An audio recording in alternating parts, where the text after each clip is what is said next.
बिस्मिल्लाहिर्रहमानिर्रहीम। दुरूद व सलाम मोहम्मद व आले मोहम्मद पर। अस्सलाम वालेकुम। मैं हूं ज़फ़र मकसूद और आप देख रहे हैं यूट्यूब चैनल ज़फ़र मकसूद ऑफिशियल। नाज़रीन, बड़ी खबरें हैं।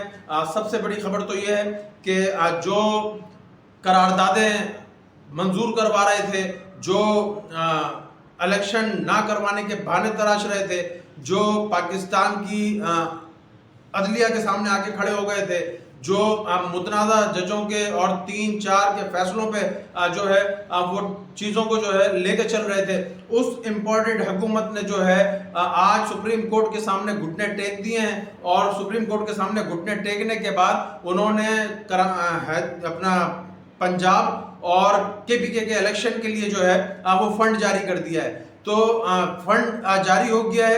10 अरब का फंड जो है वो जारी कर दिया है।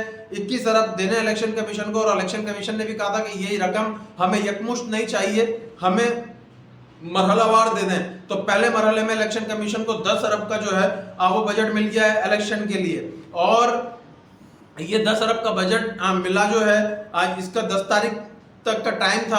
11 तारीख को सुप्रीम कोर्ट में जो है इलेक्शन कमीशन ने रिपोर्ट जमा करानी थी। तो खैर आज ये मामला जो है वो निपट गया। पर ये मामला निपटने से पहले कुछ अहम जो है वो मामला थे जो चल रहे थे।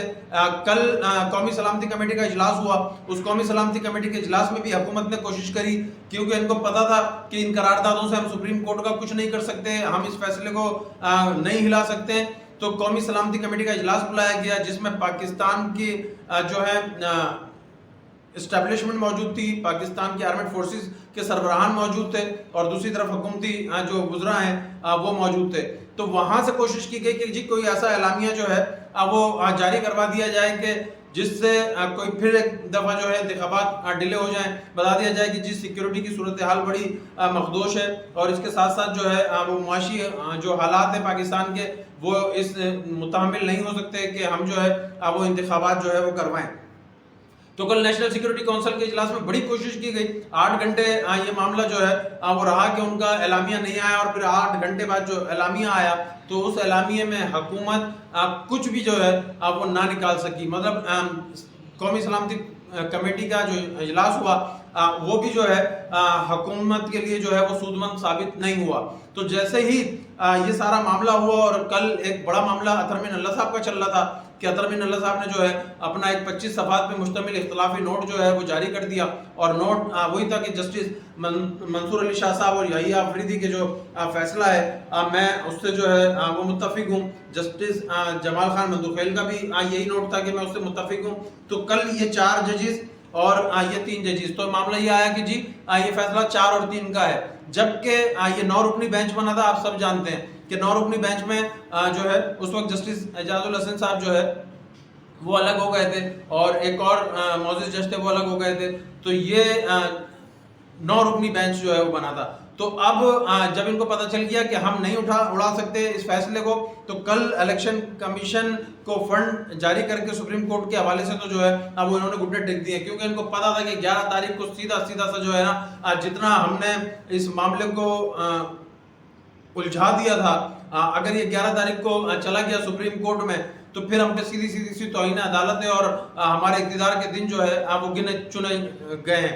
तो फिर आज ये घुटने टेके हैं। इसके साथ साथ एक बड़ा सदमा मुस्लिम लीग नून और ख़ास तौर पे मरियम नवाज के लिए कि पाकिस्तान पीपल्स पार्टी मुज़ाकरात की बात कर रही है। अब वो कह रही है कि जी मुज़ाकरात के दरवाजे खुले होने चाहिए, तहरीक इंसाफ से मुज़ाकरात होने चाहिए, आम इंतखाबात की हिमायत का ऐलान कर रहे हैं। ये पाकिस्तान मुस्लिम लीग नून के लिए, PDM के लिए धचका है, ख़ास तौर पे मरियम नवाज के लिए, कि मरियम नवाज की तो वो कोई ख्वाहिश ही नहीं पूरी होके दी कि जो कोई एक ख्वाहिश उसकी पूरी हो जाती। वो इमरान खान को सलाखों के पीछे देखना चाहती थी, नहीं देख सकी।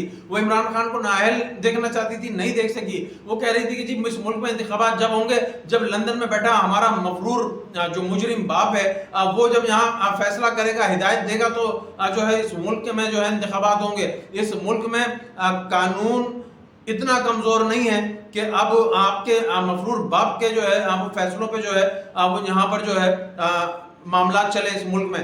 तो ये सारा बड़ा धचका मरियम नवाज के लिए है कि जी ये सब कुछ भी नहीं हो सका, बाऊजी भी जो है वो नहीं आ सके, नाअहली भी नहीं ख़त्म हो सकी, तराजू के जो पलड़े थे वो भी बराबर नहीं हो सके, और अब हमें इंतखाबात में जो है वो जाना पड़ रहा है। और इसमें पाकिस्तान मुस्लिम लीग नून के जो امیدواران ہیں ان کا بھی کل ایک بڑا سخت جو ہے وہ معاملہ سامنے آیا کہ وہ کہہ رہے ہیں کہ جی کیا لے کے جائیں حلقوں میں، لوگ تو جوتے ماریں گے، لوگ پیٹرول کا پوچھیں گے، لوگ مہنگائی کا پوچھیں گے، تو یہ تو سب کچھ کم کرنا پڑے گا. تو یہ ساری چیزیں جو ہے وہ ایک طرف ہو رہی ہیں. اور دوسری طرف پاکستان میں پہلے عدلیہ کو متنازع کرنے کی کوشش کی گئی. صحیح ہے، سپریم کورٹ میں دو خیالات نظر آئے. ایک جو ہے قاضی فائز عیسیٰ صاحب کا معاملہ، جسٹس عمر عطا بندیال صاحب کا معاملہ چیف جسٹس، اور اس کے علاوہ نیچے ججز میں جو ہے وہ نظر آیا کہ ہاں ڈویژن ہے، پر اس کے باوجود جو ہے وہ اور کوشش کی گئی عدلیہ کو جو ہے وہ متنازع کرنے کی. اور جسٹس جو ہمارے ہیں اطہر مین اللہ صاحب، ان کا جب تفصیلی نوٹ آیا تو اس کے بعد وہ مریم نواز آ کے جی بیٹھ گئیں. مریم نواز چہرے کے رنگ ہوائیاں اڑی ہوئی تھیں، چہرہ جو ہے وہ ساتھ نہیں دے رہا تھا الفاظوں کا، اور وہ چیف جسٹس سے پاکستان سے جو ہے وہ استعفے کا مطالبہ کر رہی تھی. اور رہی صحیح کسر اس ملک سے عدالتوں سے مفرور عدالتوں میں جھوٹے میڈیکل جمع کرا کے جو ہے وہ اس ملک میں جو ہے وہ رحم کی بھیک مانگ کے جو ہے کہ جی میں 15 دن میں واپس آ جاؤں گا. جو صاحب یہاں سے گئے تھے وہ جو سزا یافتہ مجرم ہے وہ کل چیف جسٹس آف پاکستان سے استعفے کا مطالبہ کر رہے تھے. مطلب اس ملک کا آپ حال دیکھیں کہ ان لوگوں نے کر کیا دیا ہے. ان کو شرم نہیں آتی، ان کو سوچ نہیں آتی کہ میں ابھی کیا لفظ ان کے لیے ادا کروں کہ میں خود ان عدالتوں سے مفرور ہوں، میں ملک سے بھاگا ہوا مفرور مجرم ہوں، اور میں یہاں برطانیہ میں جو ہے وہ پڑا ہوا ہوں، اور بیٹی میں نے جو ہے وہ پاکستان میں جو ہے اپنی نااہلی ختم کروانے کے لیے جو ہے وہ چھوڑ رکھی ہے، جلسے کرنے کے لیے چھوڑ رکھی ہے. اور اس کے بعد وہ کہہ رہے ہیں کہ نہیں جی chief justice of Pakistan Umar Ata Bandial استعفے سے جو ہے وہ مستعفی ہو جائیں. بھائی آپ آئیں، عدالتوں کا سامنا کریں، عدالتوں پہلے آئیں، جیل جائیں، آپ کے لیے جو ہے وہ یہاں مہمان خانہ انتظار کر رہا ہے، آپ ادھر شاہی مہمان خانوں کے جو ہے وہ خواب دیکھ رہے ہیں. تو بھائی یہ ساری چیزیں پاکستان کی عدلیہ کو جتنا جو ہے وہ کوشش کی گئی دبانے کی، قراردادوں سے، بیانات سے، پریس کانفرنسوں سے، پر پاکستان میں اس وقت جسٹس عمر عطا بندیال جو صرف فرد واحد نظر آیا کہ جو آئین اور قانون کی بالادستی کے لیے اس نظام سے جو ہے وہ ٹکرا گئے. اب فنڈ جاری ہو گئے، کوئی نیا پینترا حکومت کیا کرتی ہے، کیا چلتی ہے، کیونکہ اب پی ڈی ایم کے اندر بھی باتیں ہونے لگ گئی ہیں. دوسرا جنہوں نے یہ مسترد کیے تھے فیصلے، پاکستان تحریک انصاف نے اس اسمبلی کارروائی کا بھی جو ہے اب وہ ریکارڈ مانگ لیا ہے. تو اب نیا کیا معاملہ جاتا ہے اور کیا جو ہے وہ ڈیولپمنٹ ہوتی ہے، یہ جیسے ہی کوئی چیز سامنے آئے گی میں آپ کو جو ہے اسے آگاہ کروں گا. جب تک کے لیے مجھے اجازت دیجیے، اپنا بہت خیال رکھیے گا. اللہ حافظ.